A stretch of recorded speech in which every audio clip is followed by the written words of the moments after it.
Mas que bom, que bom. Vou me sentir muito à vontade de poder usar as mãos, de poder trabalhar a ideia. Tá? E vocês vão nos ajudando aí. Beleza, obrigada, viu, meu anjo? Os 500 da Galileia. E eu queria pedir a vocês que pensassem junto comigo da seguinte forma. Não é, Beth? Pensa comigo da seguinte forma. Não vamos nos sentir os 500 da Galileia. Tá? Porém, vamos nos sentir os 500 da Galileia. Vocês entenderam isso aí? Por quê? Porque enquanto a gente desenvolver o estudo, a gente vai se percebendo dentro do projeto. E no final do estudo, a gente vai ter aquela ideia, se eu faço parte dos 500, eu vejo as pessoas dizerem assim, os espíritas são os 500 da Galileia. Eu vou dizer que também, mas nós temos trabalhadores que estão interpretando a mensagem de Jesus, o trabalho de Jesus, como uma envergadura fora do comum. E isso nos motiva a entender que os 500 estão espalhados. Né? 500 lá na época de Jesus, e já era um número muito abultado de gente, e hoje somos quantos? Vamos pensar na condição de espírita, quantos elementos somos hoje? Tá? Então, vamos entender primeiro as posições que nos são exigidas para o entendimento de sermos ou não os 500. Então, tem dois focos que são importantíssimos para nós espíritas tomarmos conhecimento. Meu amigo? A primeira coisa que eu preciso entender é o discípulo. Nós temos discípulo e apóstolo. Quem é que participa dos 500 da Galileia? Tá? Eu estou deixando um questionamento para vocês, eu estou deixando uma ideia. Vamos trabalhar a interpretação da ideia para que eu possa sentir quem são os 500. Então, o Emmanuel vai dizer assim, quem que é o discípulo? Quais as verdadeiras características dos discípulos de Jesus? Quais os pontos mais importantes da missão de um discípulo? Porque o discípulo também tem uma missão. E aí, Emmanuel acrescenta, o discípulo do Evangelho é alguém que foi admitido à presença do Divino Mestre. Em realidade, o discípulo é um aluno. Ele é um aluno. Então, eu preciso saber o que eu sou.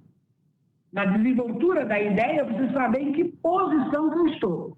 Mas o que eu preciso saber é o seguinte, eu reencarnei e fui apresentado à face do mestre para o exercício ou para o período de discipulado que eu preciso desenvolver. Então, o discípulo é um aluno, é alguém que está em funções de aprendizagem. Tá? Eu sou alguém que estou em período de aprendizagem. Eu estou numa escola, e aí a colocou isso, né? A gente foi colocado por Jesus para ir naquele planeta, naquela bolinha azul lá, e naquela bolinha azul eu teria que fazer um projeto, passar por um projeto que seria o projeto da pandemia. Ela citou isso aí no nosso bate-papo fraterno. E aí, significando que o aluno é alguém que frequenta uma escola, ele participa da escola. Se você entender que a escola, que a Terra é uma escola, isso fica definido. Alguém quer participar? Pode falar. Quer participar? Coloca na sua fala, coloca. Pessoal, mais uma vez, desliguem o áudio. Por favor, desliguem o áudio. Nosso áudio, obrigado. Então, vamos lá. Pode passar. Então, eu já sei que o discípulo é um aluno. Tá? Eu já sei que o discípulo é um aluno. O discípulo fica à frente do mestre para assumir a condição de aluno. E qual é o ponto dessa condição? Tá? Agora, vamos ver o outro. Aprender a levar sua própria cruz. Reconhecer que a ligação legítima com Jesus não se circunscreve em palavras. Então, o discípulo é alguém, beleza. O discípulo é alguém que tem que conhecer que só em palavras não resolve a situação dele, não. Tá? Ele precisa trabalhar com o conjunto, ele precisa trabalhar com a essência. Se o discípulo não tem a aprovação plena da sua atitude, quando ele entra nessa escola, ele precisa entender que ele não tem aprovação plena das suas atitudes. O que mais que o discípulo precisa entender? Que ele tem que dar as arestas que tumultuam o seu temperamento. Para frequentar essa escola e para se tornar, para se sentir os 500 da Galileia, ele precisa entender que ele tem que mudar o seu temperamento. Tá? E aí, Emmanuel vai mais. Que ele precisa garantir o seu equilíbrio em particular. Em particular. Então, vamos lá. Eu estou vendo aí todo mundo cheio de confusão. Pessoas com a mente toda tumultuada. Embaraçados. O que eu sei que eu preciso manter? A minha tranquilidade em particular. O meu equilíbrio. Eu preciso saber disso. Apesar de todas as pessoas estarem em processo de angústia, de tensão, a Sônia, ou aquele espírito que se sente vinculado, aquela pessoa que se sente vinculada aos 500 da Galileia, tem que manter o seu equilíbrio em particular, que necessita contribuir com eficiência em favor dos que o cercam no caminho. Esse é o papel do trabalhador de Jesus, que deve a remoção, serviço, aprimoramento, ação e progresso, responsabilidade e crescimento espiritual. Desculpa. Que é seu dever a remoção, o serviço, a renovação, o serviço e aprimoramento, a ação, o progresso, responsabilidade e crescimento espiritual. O discípulo leva essa pastinha para a escola, chamada terra. Ele leva esse material. Ele precisa ter aceitação dos impositivos do bem e obediência. Esses são os padrões que Jesus exige para que o Espírito entre e permaneça nessa escola chamada terra, que vai lhe dar o título de 500 da Galileia. Tá? E ele vai mais. Somente depois de semelhantes aquisições atingiremos a verdadeira comunhão com o Divino Mestre. Na condição de que, prestem atenção, depois de eu fazer o conjunto desses valores e percebendo que eu já possuo esses valores, que eu levei para a escola esses valores, eu passo para eu atingo uma outra comunhão com Jesus. E qual que é a comunhão? Ele vai dizer, a outra comunhão é essa aí. Eu passo para a condição de apóstolo. Chama o Soninha para ver se ela consegue ele. A condição de apóstolo. E o apóstolo, se discípulo é o enviado, apóstolo. Se o discípulo é o aluno, o apóstolo é o enviado. É o enviado. Viu a mudança? Vocês sentiram a outra estrutura? Depois de fazer parte daquelas aquisições inseridos naquela escola, né, proposta por Jesus, com aquele currículo de quem já se autodomina, de quem já se autoadministra, eu passo para a condição de enviados. Tá? Jesus escolheu os 12 e o enviou para diversos lugares para pegarem a sua boa nova. Só um minutinho, querido, que ela vai dar, ela dá uma organização também. Está muito lenta, a minha internet está muito, muito lenta. Está travando. Só um minutinho. Essa mesmo. Deve cair agora.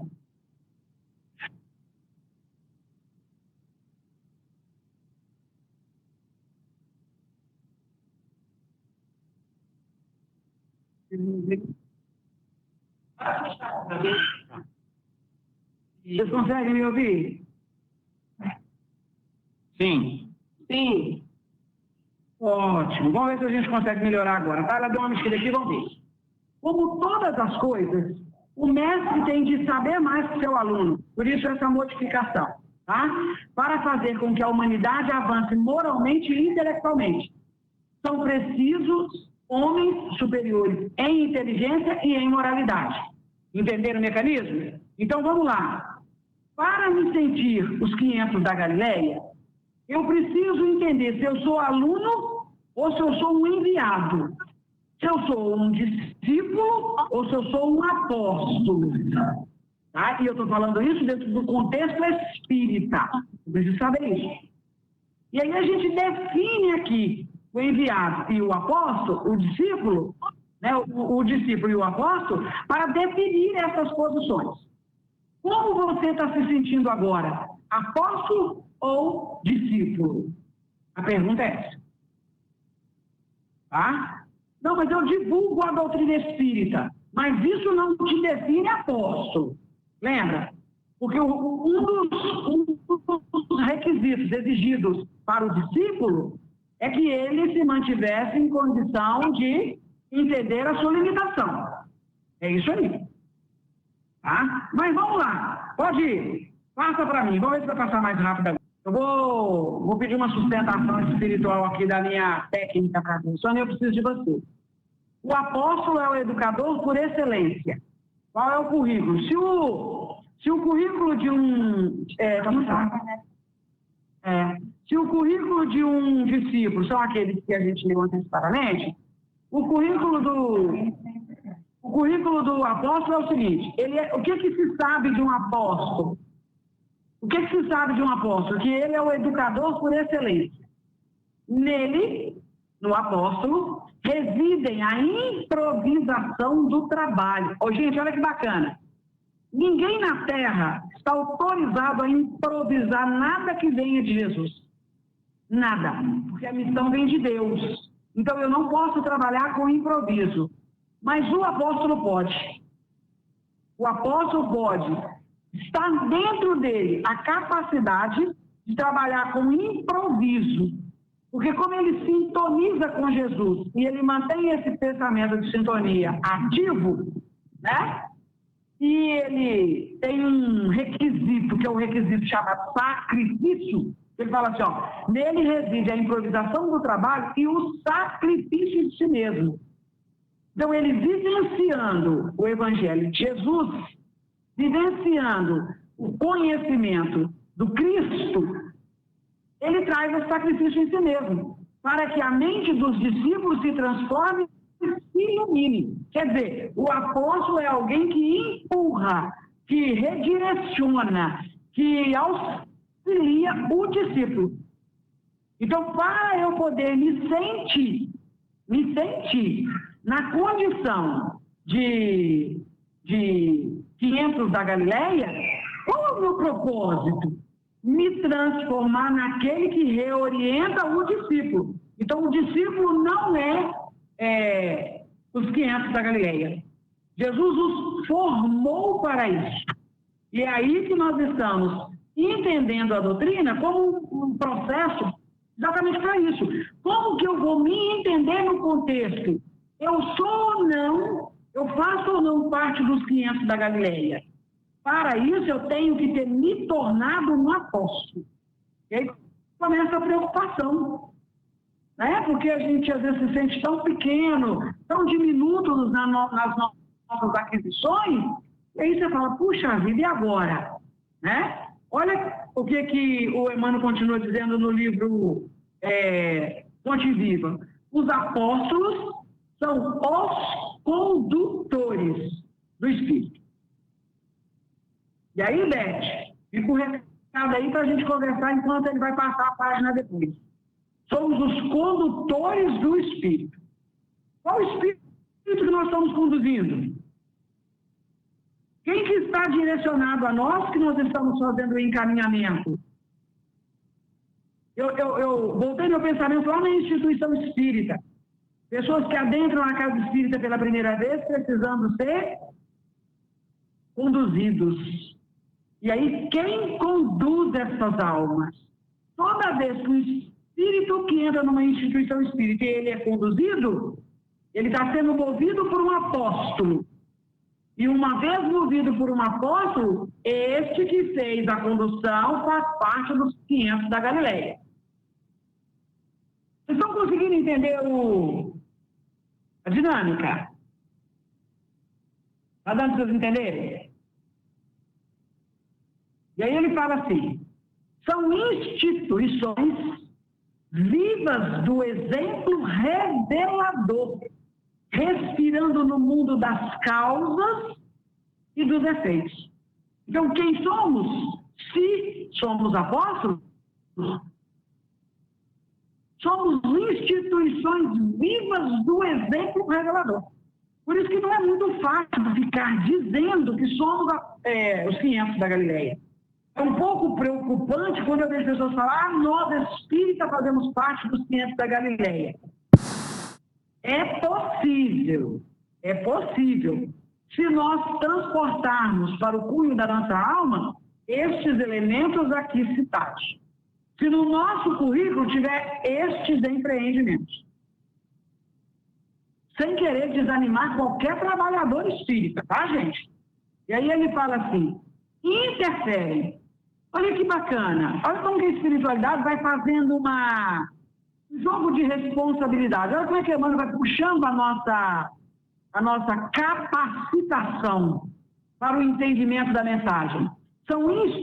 Interferem na elaboração dos pensamentos dos sábios e dos ignorantes, dos ricos e dos pobres, dos grandes e dos humildes, renovando-lhes o modo de crer e de ser, a fim de que o mundo se engrandeça e se santifique. Dá para se sentir apóstolo ou discípulo? Eu posso me sentir já na equipe dos 500 da Galileia? E aí, quando eu vejo pessoas se destacarem, né, humildemente, dizendo, não, mas a gente sabe que, por exemplo, Chico Xavier é o Chico Xavier. Eu consigo entender esse pensamento aí. Porque eu, Sônia Jacome, eu não enamorei nenhum desses requisitos aí até agora. Para mim. Não me senti assim em ponto algum. Com capacidade para improvisar. Eu estou com dificuldade agora e não estou conseguindo improvisar. Olha para vocês verem que interessante. Condutor de espírito, né? Conduzindo espíritos. Olha que interessante. E aí ele fala assim, por isso, passam na terra, trabalhando e lutando, sofrendo e crescendo, sem descanso. Conhece alguém, gente, com essa característica? Vocês têm em mente alguém que passou na Terra trabalhando e lutando, sofrendo e crescendo? Com exceção de Jesus, de Francisco de Assis, alguém do nosso momento? A mente vai para alguma área? Olha para vocês que interessante. Neles estão condensados a demonstração positiva do bem no mundo. Olha que legal. É aí que fica a nossa responsabilidade em nos colocarmos na condição de os 500.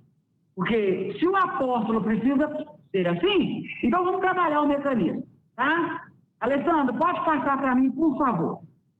E aí, dentro desse requisito... Oi, amor. Posso só te fazer uma pergunta? É a Júlia que está falando. Estou falando a gentileza de vocês. Eu sei que vocês estão... pode falar, tranquilo. Aqui, então posso entender que num determinado momento um médium, ele pode fazer um papel de apóstolo e outro, e na maioria das vezes eu acredito, de discípulo. É isso? Ele pode estar assim... nesse momento. Você não fica triste, não? Você não fica triste, não? Normal. É brincadeira. Normalmente, não dá para fazer os dois papéis. Sim. Pegou? Ou você está na condição de discípulo, ou você está na condição de apóstolo. Porque não dá para você ter uma característica definida e depois perdê-la. Você conseguiu entender isso aí? Entendi. Perfeito. Você tem. É por isso que eu estou chamando a atenção, porque quando a gente entrar na técnica dos 500, eu já entendi em que posição eu estou. Eu sou presidente de uma casa espírita. Qual é o meu papel dentro dessa instituição? Eu sou só um representante físico ou eu sou um trabalhador de Jesus? Deixa eu ver qual é a posição. Porque o discípulo, ele pode fazer esse papel que você está falando. Ele pode ser alguém que vai à escola ou não. O discípulo pode. Mas o apóstolo não. Porque o apóstolo já está ele está definido. Por isso eu estou chamando a atenção para saber se eu estou ou não na condição dos 500 da Galileia. Porque depois eu vou fechar os 500 da Galileia para ter uma ideia. Vamos trazer ele daqui a pouco. Aí você vai vendo comigo. Deixa eu falar com vocês uma coisa. Eu adorei essa ideia.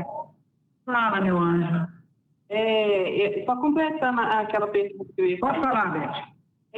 Bom, então aí nós temos discípulos e apóstolos.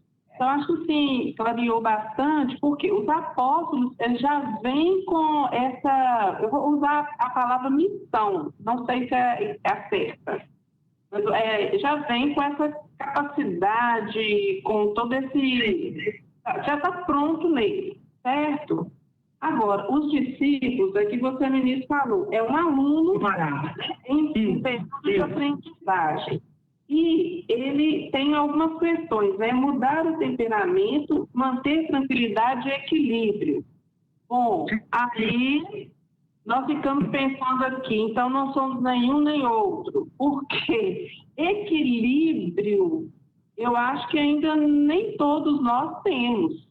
Como que me dá uma clareada nesse, não sei se você me entendeu. Mas você exercita, Beth. Não, você exercita. O apóstolo, entendi sim. O apóstolo, ele não pode perder o equilíbrio, ele não pode. Ele está carregando a missão. Quando foi que o Chico Xavier perdeu o equilíbrio? O discípulo pode. O discípulo, ele está em período de aprendizagem. Entendeu? Por isso que normalmente o apóstolo, ele é a continuidade do discípulo. Ele é o discípulo mais evoluído. Entendeu agora? Ele é o discípulo evoluído. Então, o Chico foi um apóstolo, Madre Teresa de Gandhi, um apóstolo. Em momento nenhum, esses espíritos perderam a estabilidade. A Sônia, a Beth, né? A Cris, o Alessandro, nós não, né? A gente, infelizmente, tem essas crises. Eu estou no centro espírita, eu sei que a tarefa é de Jesus, mas tem hora que não dá, né, Adméia? Tem hora que não dá, gente, assim também não. Então, eu posso, na condição de espírito, de discípulo, em condição de aprendizagem. Não existe retrocesso no apóstolo, não. Muito bem, não existe. Depois de apóstolo, é apóstolo. Então, nesse período de aprendizagem, eu posso fazer algumas modificações, até com uma avaliação, para ver se eu já aprendi mesmo. Então, vocês estão entendendo, graças a Deus, vocês estão entendendo a mensagem. Tá? Por isso que Jesus, o que ele faz? Ele faz uma técnica de aprendizagem conosco. O que ele faz? Ele nos manda como ovelhas. Ele nos manda como discípulos para a tarefa. E esperando que a gente se torne um apóstolo. O que é uma ovelha? Olha o que Jesus fala assim. Amados, a cada um se afigurou escutar na câmara secreta do coração. Jesus conversando com os discípulos lá no Boa Nova. Eis que retorno à vida de meu Pai para regressar à luz do reino. Enviei meus discípulos como ovelhas no meio de lobos e vos recomendo os sigais. Então, o apóstolo é o aluno que passou de ano. Entendeu, Beth? o apóstolo foi aprovado. Lutou, buscou o equilíbrio, trabalhou, modificou e conseguiu. Então, o que é uma ovelha? Tá? É alguém que está num exercício, numa técnica de aprendizagem. Aqui. Aí, a ovelha, ela inspira ternura. Então, o discípulo, a princípio, ele sabe que ele precisa inspirar ternura. Então, ele tem que fazer exercício de modificação. São dóceis e extremamente inteligentes. O que o Evangelho nos ensina? Desenvolver inteligência. Eu sou convidado a desenvolver inteligência.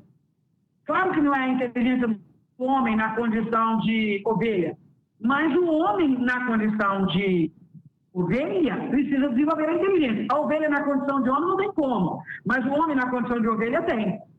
São fáceis de domesticar. O aluno é fácil você domesticar ele. Quando ele aprende, ele se entusiasma. E como é que você pode se destacar como ovelha? A partir do momento que você fica adulta. Então, o aluno é alguém que está adulto. E aí você falou muito bem. Tem hora que eu não sou nem aluno e nem apóstolo. Né? Apóstolo eu já sei que eu não sou, mas tem hora que eu não sou nem aluno. Mas quando eu me registro, exatamente, quando eu me registro como aluno, eu já sou alguém com maioridade, com responsabilidade.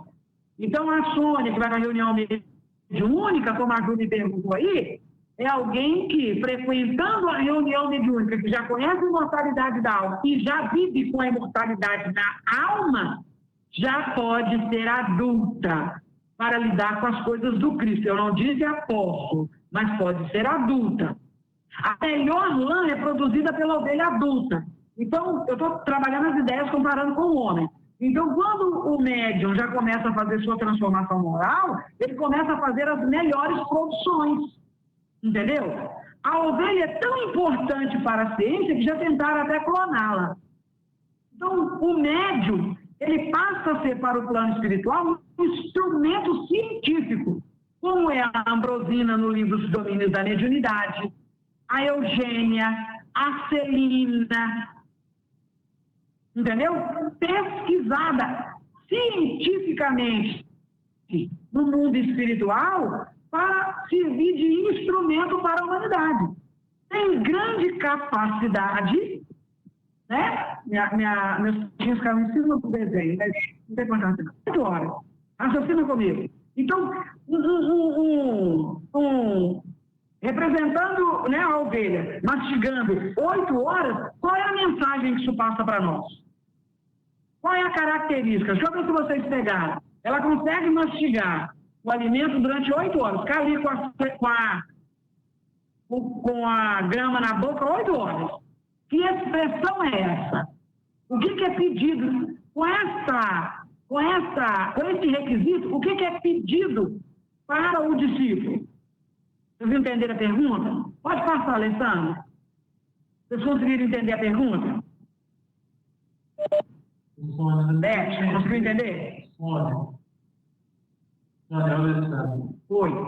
Não entender é aquilo que Chico falava, né? Enche a boca d'água. Sim. Que requisito é esse? Verdade, você vai ter, né? Paciência. Está ali esperando o tempo certo para se manifestar. Exatamente. É isso aí. É isso aí. O que é pedido ao aluno? Paciência. Para quê? Para ele se transformar num apóstolo. E a partir do momento que ele se transforma num apóstolo, olha que bacana. Depois dele, os primeiros, é a vós que confio a tarefa de redenção. Porque os discípulos se tornaram apóstolos. E nós estávamos naquela condição lá como alunos. Vocês entenderam a mecânica de Jesus? Olha que bacana. Jesus fala assim, depois dos 12, depois dos 12 e depois dos 70, é a vós que eu estou confiando a tarefa sublime de redenção pelas verdades do Evangelho. E aí, Eu vou julgar aqui para vocês pensarem. Quais são as verdades do Evangelho? Edmeia, pensa comigo. Quais são as verdades do Evangelho? As verdades? Não é para você responder, não. Eu quero que pensa. Não vai responder, não. Quais são as verdades? Ô, Alan, você que está aí. Quais são as verdades do Evangelho? Não deixa eu responder, não. E aí eu pergunto para vocês, a gente sabe? Vocês entenderam? Se eu não parar para pensar, eu não vou achar, não. Eu não vou achar, não. Então eu preciso pensar, porque a tarefa está sendo entregue ao novo discípulo. Quem são os novos discípulos? Nós. Qual é a missão que a Beth citou aí? A missão de fazer a sublime redenção pelas verdades do Evangelho. Alguém sabe? Quer fazer o investimento? Vós sereis o fermento divino.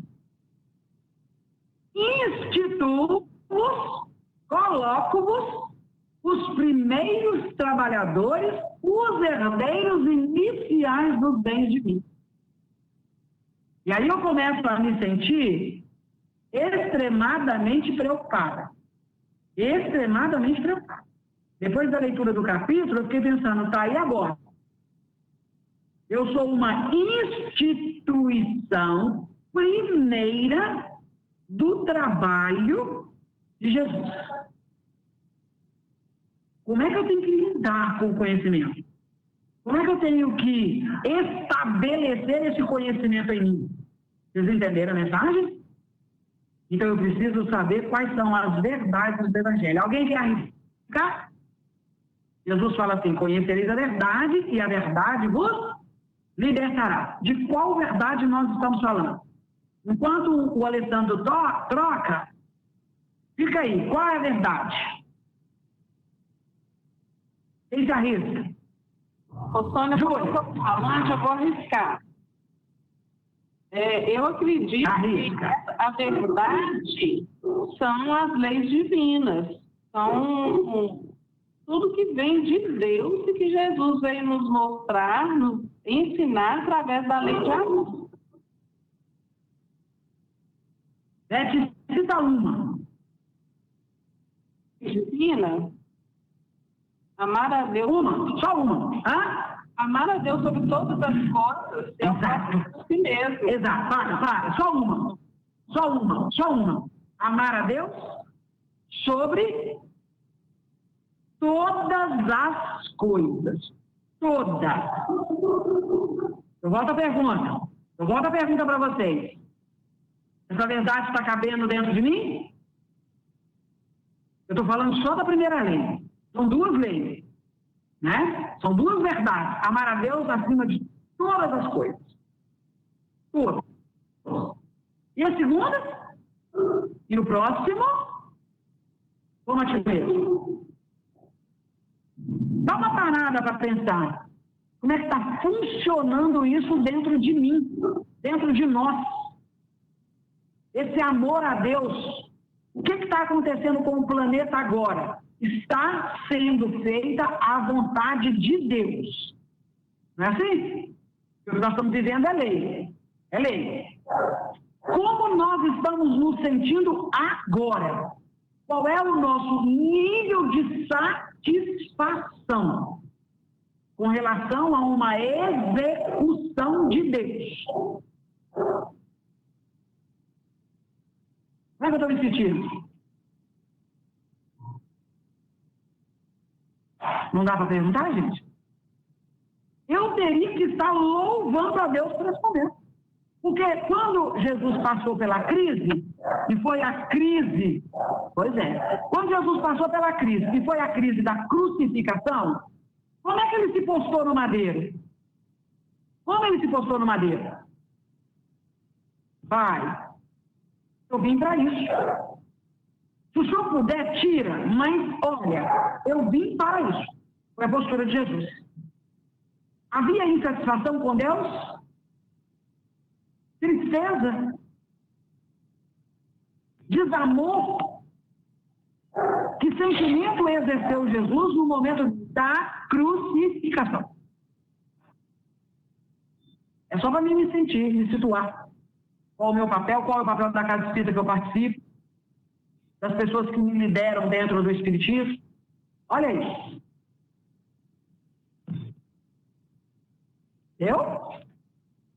E aí ele fala assim, condições para os 500 da Galileia. Está no capítulo Boa Nova, pode ler lá. Quais são as condições para os 500 da Galileia? A condição de Jesus para nós é nos dar posse do tesouro celestial. O apóstolo terá acesso aos tesouros celestiais. Eu vou voltar à pergunta. Que tesouros são estes? Que tesouros são estes? Eu estou julgando para vocês perguntarem. Que tesouro é esse? Eu preciso dele. Eu preciso para entrar no mundo espiritual. Qual o tesouro que eu preciso? Vocês têm alguma coisa em mente? Querem trocar informação? Vamos lá, gente. Bom, Beth acha que é a paz. Também, né, Beth? Também.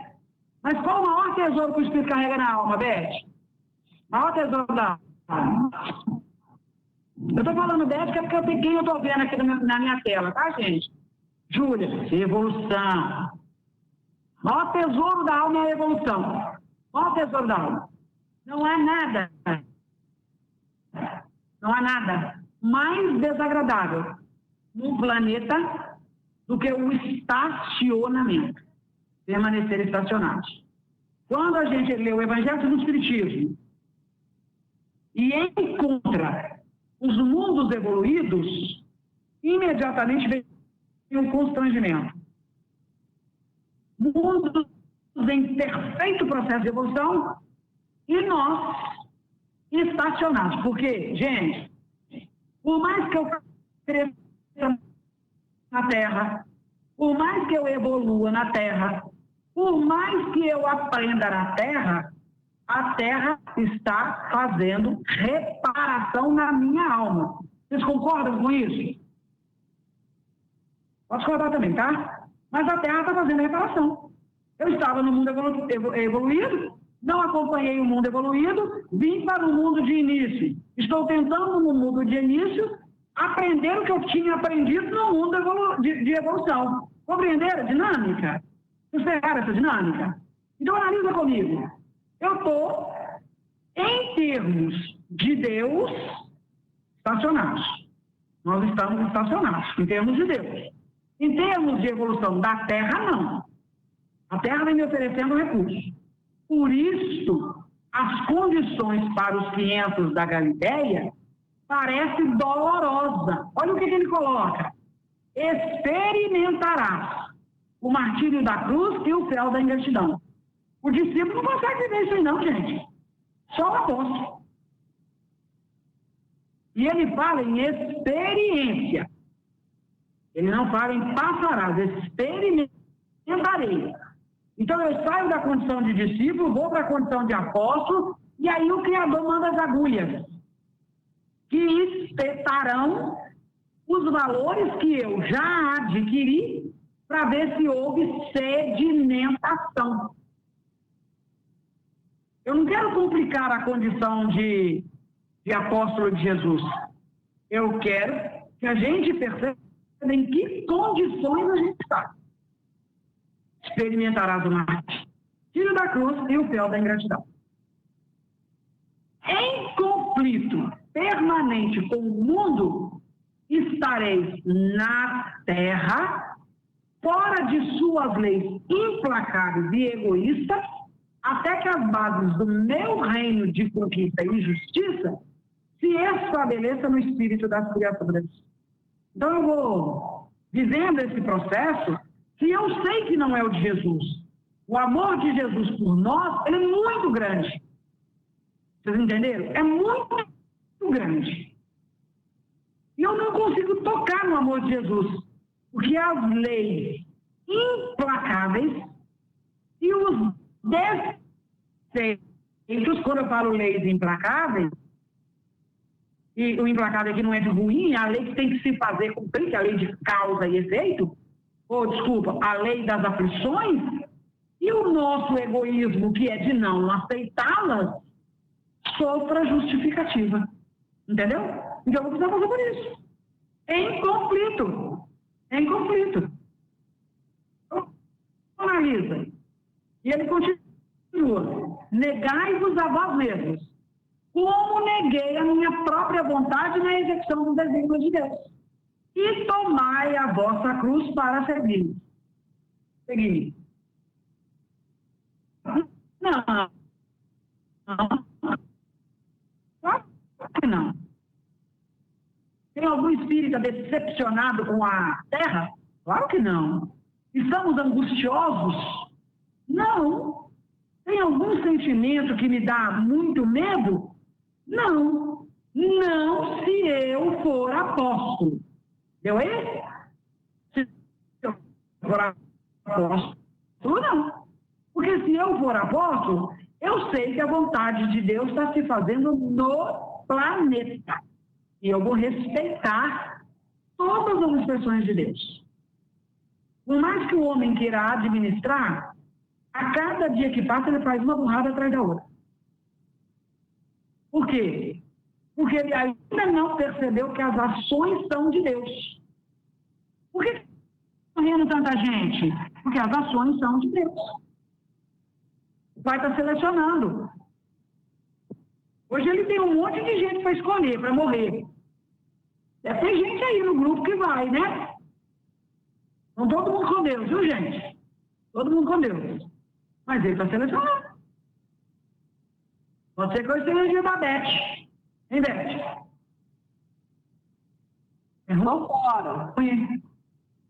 Pode ser que seja dia da Sônia. Pode ser que seja dia da Sônia. Isso depende de como eu interpreto a ação de Deus. Por isso que eu tenho que perceber qual é a minha condição, se eu faço parte ou não dos 500. Se é para mim que Jesus falou.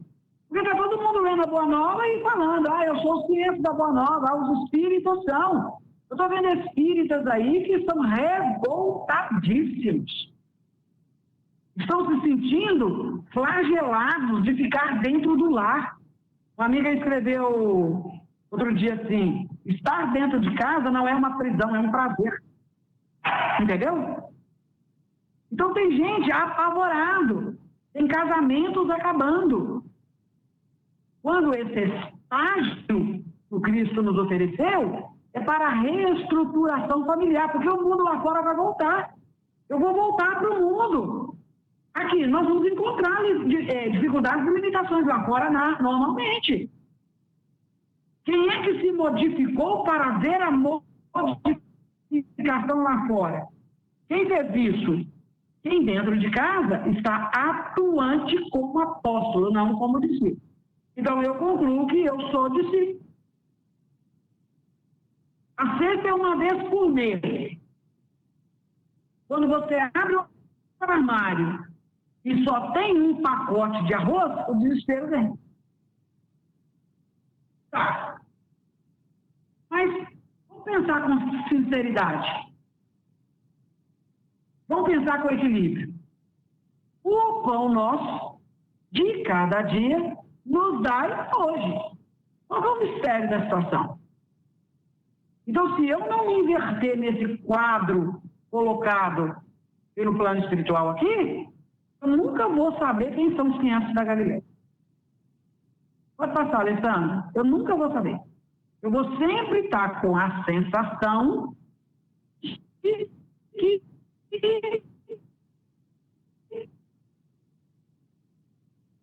eu não sou nem mesmo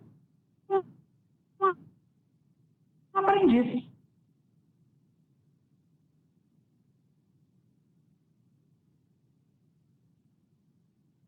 E essa dificuldade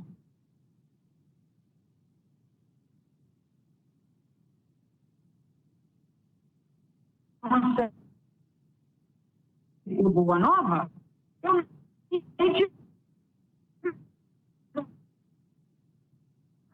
vocês entenderam? Preciso saber qual é o meu papel, se eu faço parte dos 500 da Galileia. Tá? A minha voz subiu? Desse jeito. Eu acho melhor a gente fazer a prece. Né? Vamos lá. O que Jesus fala para os discípulos? Vocês estão me ouvindo agora de novo? O que Jesus fala para os discípulos? Para os discípulos não, para os apóstolos. Os séculos de lutas vos esperam na estrada universal. Ele não está falando aqui de terra. O discípulo atua dentro e fora de casa, dentro e fora da terra. Compreenderam? Aí ele fala assim, é preciso imunizar o coração contra todos os enganos da vida transitória para a soberana grandeza da vida imortal. Essa mensagem, ela cala na alma da gente. Quando eu terminei de ler, a sensação que eu estava era de anestesia. Que hora, como ele coloca? O que está me esperando na condição de apóstolo? Séculos de luta. Porque existem plantios que o apóstolo faz na obra de Jesus, do qual Deus autoriza o cristão, que são lutas. E aí, enquanto eu estava projetando a passagem, eu me lembrei de Chico Xavier, né? Séculos de luta para confeccionar 400 e poucas obras, e tantas obras. Para confeccionar as obras. Para estabilizar as criaturas dentro e fora da terra. Vocês entenderam isso? E, automaticamente, para que a luta tivesse sucesso, o Chico Xavier precisou imunizar o coração contra os enganos da vida transitória. Todo mundo vai morrer. A desencarnação é um fato. Então, não quero viver mais do que o necessário. Não fique pedindo a Deus para não te deixar morrer. Peça para que você viva com solidez, com consciência, com equilíbrio. Porque aí o Criador vai te permitir viver um tempo maior. Não por privilégio, mas por qualificação. Então, os espíritos que se qualificam precisam permanecer como exemplo. Os que já foram, porque já deram seu grande testemunho, são os qualificadores, os que foram dentro da proposta de imunizadores contra os enganos da vida. Tá? E aí ele coloca, para o apóstolo, vossas sendas estão repletas de fantasmas, de aniquilamento e de visões de morte. Gente, raciocina comigo essa mensagem chegando para os 500 que estavam ali em êxtase vendo Jesus. Jesus é tão mestre, Jesus é tão sabedor, né? Jesus é tão puro, que ele deixou para trazer este tipo de informação quando os discípulos estavam em êxtase. Vocês entenderam isso? Então, Jesus falou de coisas pesadas, pesadíssimas, quando os discípulos estavam esperando, ansiando, desejando o retorno dele. Por isso que eu falei com vocês, eu estou me sentindo assim agora, em êxtase. Então, essa informação que chega, posso entender que Paulo foi... Alessandra, termina de ler a mensagem dela para mim. Ela perguntou se podia entender. Sônia, Você consegue ler para mim? Oi. vou ler aqui para você. Dentro deste contexto, posso entender que Paulo de Tarso foi um discípulo e um apóstolo numa mesma encarnação? já que sua mudança foi tão nítida e representativa? Júlia. Perfeito. Entendeu, Júlia? Júlia, você me deu até calor agora com a sua colocação. É isso aí. Seguidor de Moisés, ele era aluno, discípulo. É por isso, Júlia, nossa, Júlia, que felicidade, que alegria. Sabe por quê, Júlia? Paulo ficava perguntando de onde os discípulos arrancaram tanta fortaleza. Ele olhou para Estevão, eu tenho 2 minutos para te explicar isso. Ele olhou para Estevão e perguntou a Estevão, e intimamente, sozinho, ele perguntou assim, de onde este homem tirou tanta força?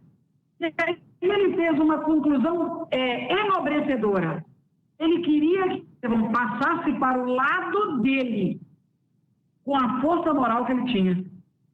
E falou, as leis de Moisés se tornarão maravilhosas se um Estevão desse estiver na nossa vida. Entendeu? Então você me provou que o que eu estou falando você vai entender.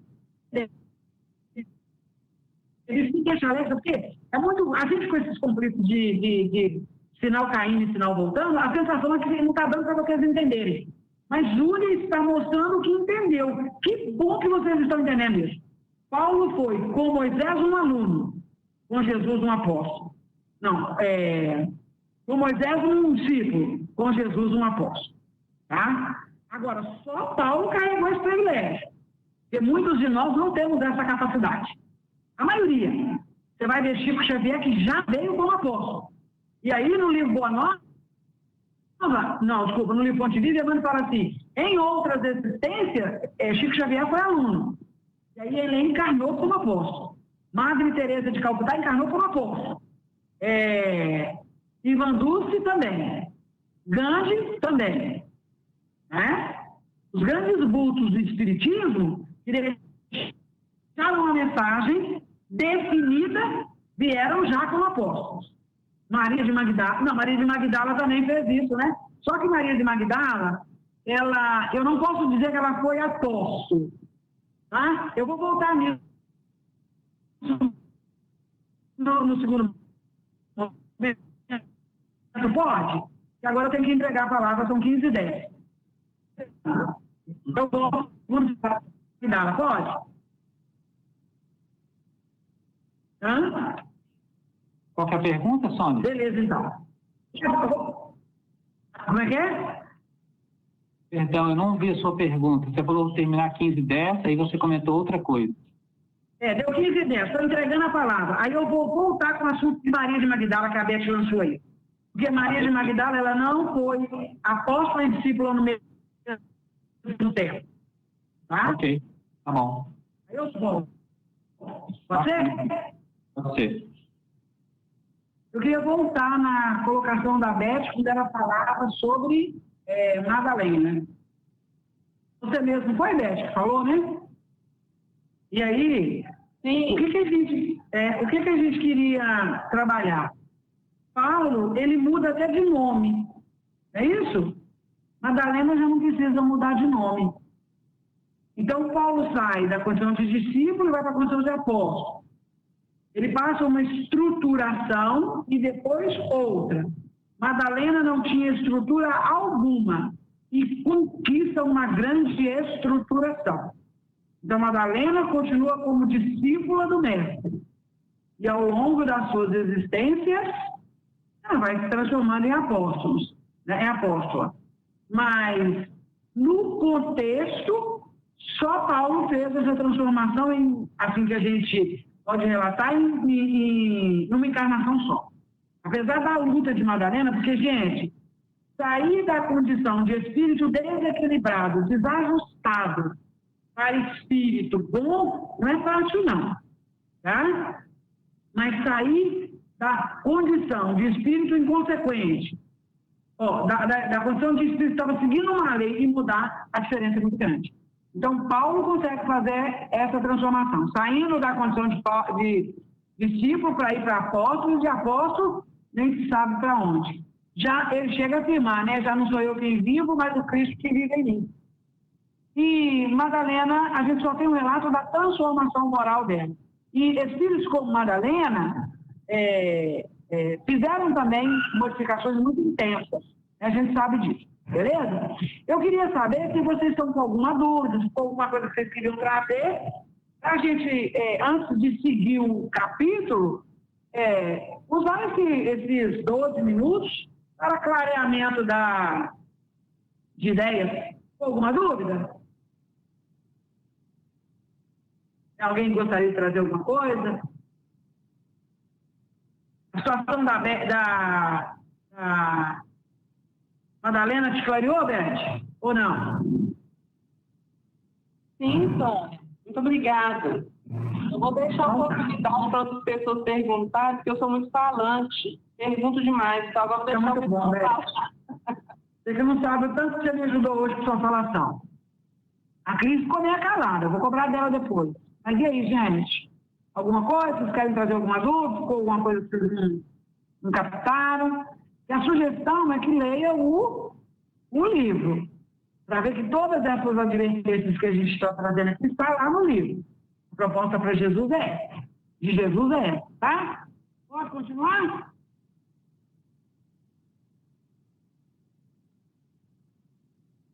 Parece que sim, né, Alessandra?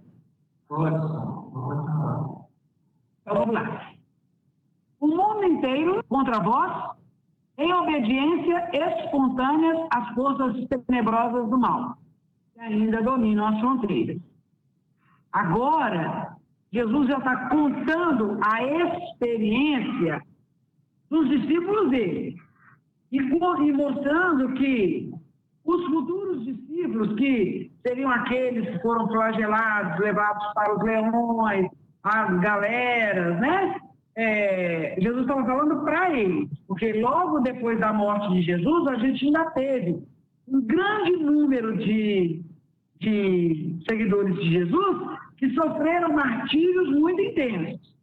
Então, Jesus estava preparando estes elementos em particular para a tarefa seguidora. Tá? Então, Jesus estava falando que eles iam passar por isso. Sereis escarnecidos e aparentemente desamparados. A dor vos assolará as esperanças mais caras.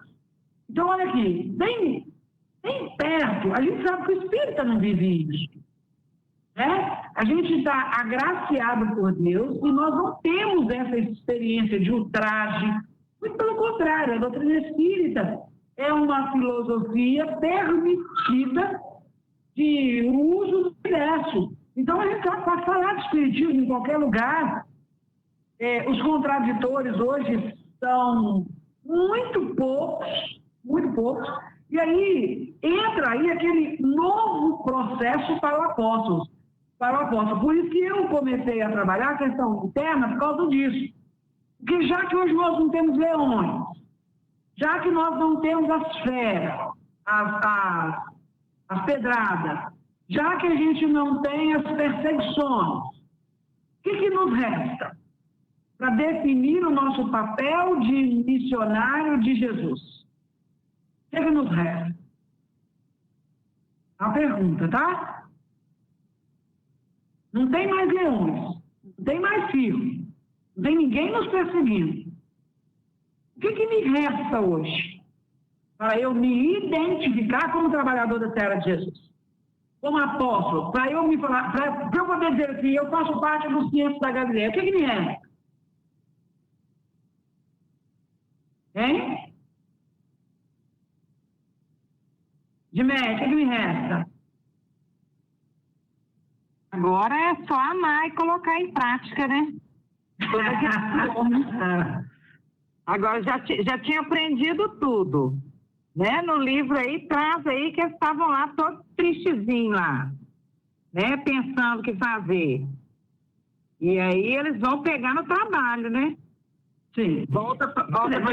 Mas para a Diméia, o que resta para a Diméia? Para mim? Tá, tem leões atrás de você? Não tem dentro. Ah! Então agora, as feras, as pedradas, são interiores. Vencer a nós mesmos, né? Vencer a nós mesmos. A missão para que eu me sinta dentro do projeto de Jesus 500 da Galileia é no momento que eu vencer a mim mesmo. Entendeu?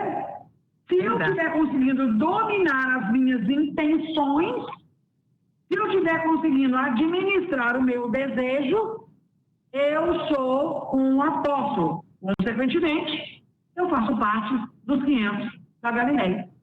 Pegaram isso? Os deveres para comigo mesmo. Né? Os deveres para comigo mesmo. Vamos ser espírita. E aí, de repente, dentro do centro espírita, eu deparo com o meu adversário.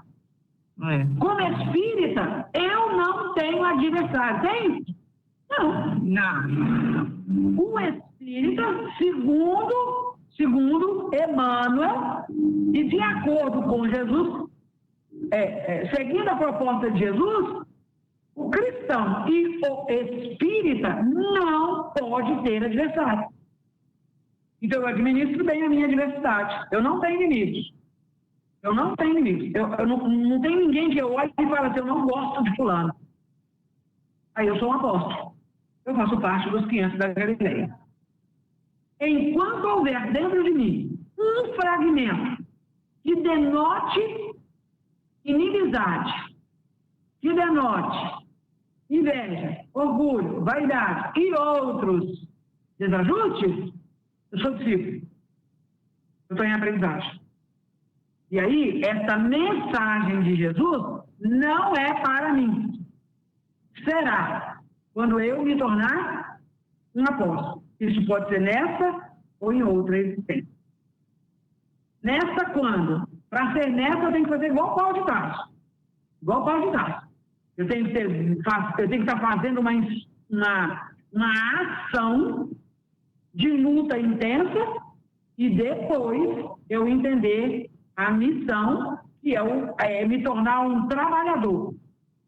Não alguém que está ali tentando se educar, mas um trabalhador. Paulo chegou um momento que ele não tinha inimigos, ele não tinha mais ninguém contra ele não tinha nada contra ninguém, e ele mesmo fala, meu caminho está aberto. Eu tenho um espinho na carne aqui que é problema meu. E é só isso. Então, no momento que eu me senti um instrumento de Jesus, tudo bem. Agora eu sou apóstolo. Então, essa mensagem é para mim. Tá? Andareis esquecidos na terra, em supremo abandono do coração. Mesmo o apóstolo, na colocação de Jesus aqui, sabe que precisa amar mais do que ser amado. Depois que São Francisco falou, eu não tenho que exigir que ninguém me ame. Eu não tenho que exigir que ninguém goste de mim. Eu não preciso disso. Não é que eu não preciso por orgulho, não. É porque o meu papel mudou. Eu sou aquele que ama todos. Eu sou aquele que atende todos. Então, nesse momento, o abandono que eu estou sentindo é porque eu estou oferecendo mais do que dando. Não, eu estou oferecendo mais do que recebendo. Mas entendendo a missão, isso está certo. Isso está certo. Jesus sabia que ele morreu sozinho na cruz. O espírito das trevas chama Jesus e fala aquele, cadê os seus adoradores? Cadê os seus seguidores? Onde é que estão os seus discípulos? Você está vendo? Não tem ninguém aqui. E Jesus reconheceu-se sozinho. Então, o que fica da mensagem para o apóstolo, que faz parte dos 500 da Galileia, é que o cristão fica só mesmo. Fica só mesmo. Ele é aquele que chega nos ambientes e que a pessoa fala assim, nossa, chegou. Vai atrapalhar tudo, né? Porque agora é moralista, né? Ele é o que provoca a insatisfação pela sua transformação moral. Perceberam? Então, a gente está esquecido, nós vamos sentir isso. Jesus não falou que não sentiríamos, ele falou que nós vamos sentir. Né? Sereis escarnecidos e aparentemente desamparados. A dor vos assolará a esperança. Andareis esquecidos na terra em supremo abandono. Olha que legal. Não participareis do venenoso banquete das forças familiares. Chico terminou a vida dele dizendo o seguinte, eu tenho um leito. Não, é só isso, um cantinho. Ele não tinha mais nada. Chico desencarnou sem herança, não deixou nada para ninguém em termos materiais. Ninguém herdou nada com o Chico. Tinha um filho adotivo que ficou no vácuo. Não levou absolutamente nada. Tá? Por quê? Porque se a alma está voltada para o Criador, ele chega lá e tem que resolver com o Criador. Ele não pode ficar resolvendo coisa de terra. O que nós temos que preparar a nossa alma? Eu tenho que desencarnar e eu tenho que entender, tá? Que o meu momento é eu e Deus. Não é mais eu e a terra. Então eu tenho que colocar isso no meu coração. Sônia não tem que voltar à terra por causa de lote, de ouro, por causa de joia, não posso. O apóstolo, não. O apóstolo, o contato dele depois que desencarna é com Deus. Então, aqui na terra, ele não faz parte disso.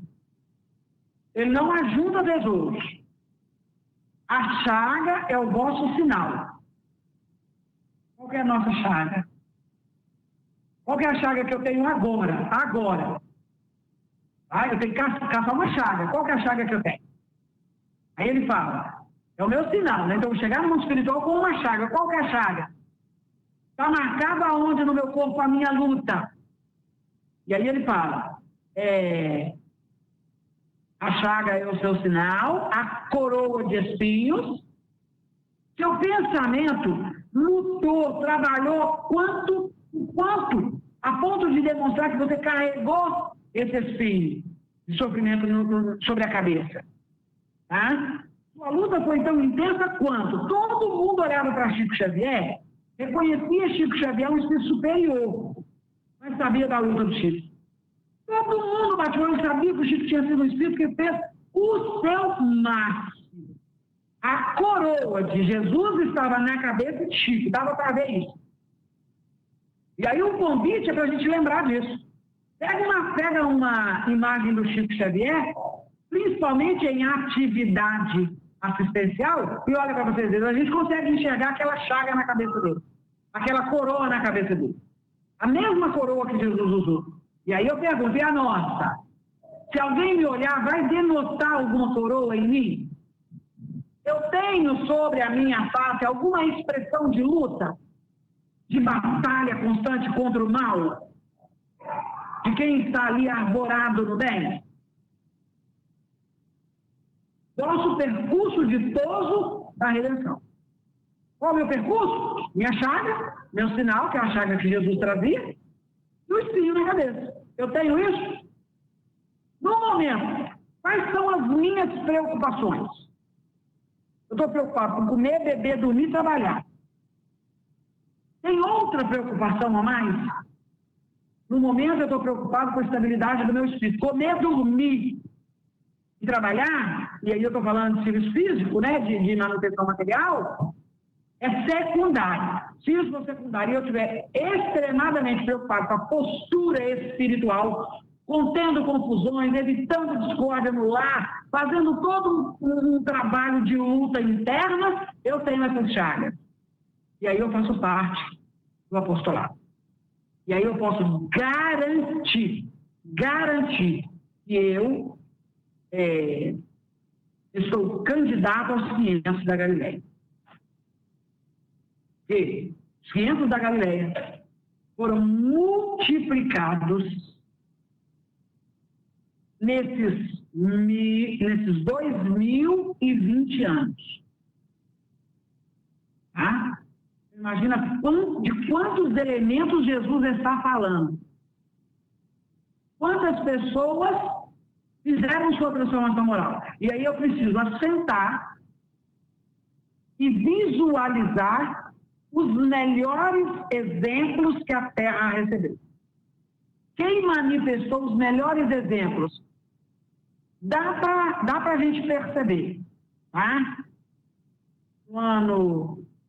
Seguindo a história, dá para a gente conhecer aqueles que fizeram essa sedimentação e se tornaram os multiplicadores. Porque se em 30 anos Jesus conseguiu, se em 3 anos Jesus conseguiu sair de 12 para 70 e de 70 para 500, Imagine quantos apóstolos Jesus não conseguiu agora.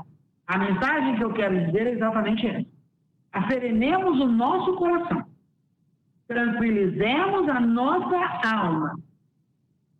Nos organizemos espiritualmente. Vamos pensar em termos de espírito. Porque a multiplicação dos 500 da Galileia é muito maior do que a gente pode imaginar. Tem mais espíritos bons na Terra do que nós. E por que eu não enxergo? Talvez porque eu ainda esteja simplesmente na condição de aluno. Eu estou aprendendo a ver aqueles que eu deveria ter enxergado lá atrás.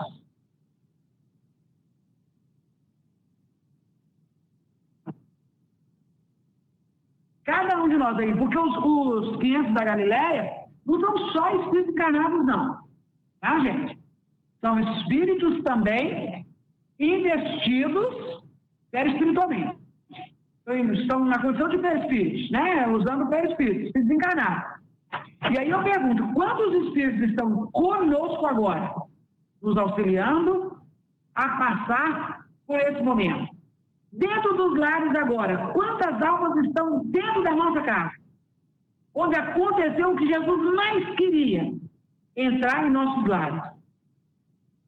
Imagina que agora, quantas pessoas estão nesse exato momento da reunião mediúnica de você com Jesus dentro de casa, com os mentores espirituais dentro de casa, com os dirigentes espirituais de reunião mediúnica dentro de casa. Essa manifestação é a multiplicação dos 500. Eu sou o paciente ou o participante? Em que estado eu me encontro agora? E aí a ideia é que cada um leia o capítulo para enxergar a última proposta de Cristo. Vou deixar no ar aqui, para que todo mundo possa ir buscar no livro o restante da informação e o final. Porque quando Jesus acaba de falar, os discípulos não se sentiram desanimados, não se sentiram constrangidos. E aí eu estou falando dos 500. Tá? Porque quando você vai na casa do espírito e alguém fala com você, você tem que fazer uma transformação moral. Você vai ter que aceitar o seu marido como ele é. Estou falando na orientação fraterna. A gente fala, mas não é possível. Aí não. Nem, eu vou procurar uma segunda opinião. Isso eu não quero, não. Não, ninguém tolera aquele homem. Tá? Então, depois de uma informação dessa que Jesus deu, falando do papel do homem que seria convocado a ajudar Deus, não houve na Terra, naquele momento, nos discípulos, nos 500 da Galileia, nenhum fragmento de desânimo. Muito pelo contrário. A missão de Jesus ficou inteligentemente aplicada no começo. Tanto que João Batista, João Evangelista, encarnado, entendeu a missão e retornou. Encarnado. Joana d'Arc, Judas, desencarnado, entende a missão como espírito e retorna. Entendeu? Então, a mensagem que nós estamos sendo convidados hoje é fazer parte dos 500 da Galileia. Porém, eu sou o apóstolo ou o discípulo? Para fazer parte dos 500, eu preciso ser apóstolo. E aí eu preciso sentir esse papel aí. E para finalizar, ele fala, vossa voz será a do deserto, provocando muitas vezes o escárnio e a negação da parte dos que dominam na carne. Então, às vezes eu vou estar falando, eu vou estar percebendo que não tem ninguém me ouvindo. Eu vou estar com a sensação de que eu estou jogando conversa no ar. João Batista fez a missão e resolveu com Jesus. Se tornou um missionário direto de Deus. Entendeu? Por ter obedecido às leis de Jesus. Qual é o meu papel? Em que estágio evolutivo eu me encontro? E aí eu vou entender a mensagem. Deu aí? Pegaram?